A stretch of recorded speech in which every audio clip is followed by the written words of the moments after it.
It was good after the new year.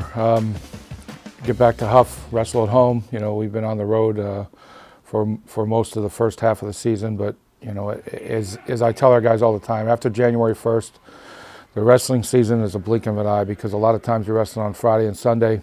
Really not a lot of training days in between those days, so you kind of have to maximize those in between the Friday and Sunday duels. We're fortunate this week we go to Minnesota and wrestle them on Sunday, so we do have a couple of days this week to kind of work on some things and hopefully get better.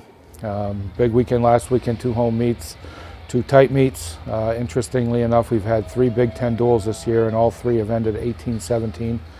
2 of them in our favor, 1 of them not. This weekend, I guess the big hero against Northwestern was Deuce Rashal, who found a way to win. 30 seconds left in a tied match. Found a way to get a takedown and secure the win, which is great.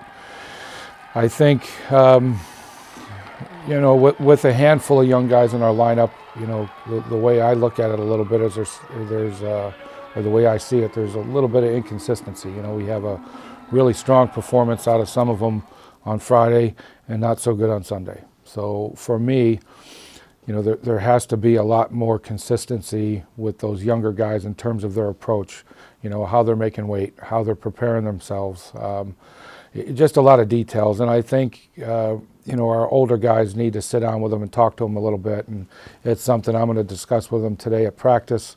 We were off practice yesterday and they needed a day off. And you know, I'll sit down with our older guys today and kind of have a conversation with them. And I think it's important to teach those guys a little bit how to be consistent, especially now that we're competing against really good teams every weekend, being in the conference schedule. So this weekend, you know, going up to Minnesota, they've had, you know, a handful of guys out of the lineup periodically this year and haven't been at full strength. Having Ohio State Friday and us Sunday, I would assume they're going to have their full lineup in, so we need to expect their best. And always a really strong dual meet team, always very well coached, always in great shape. So you know, it's another challenge for us, and something I'm glad we have a few days here to start working on.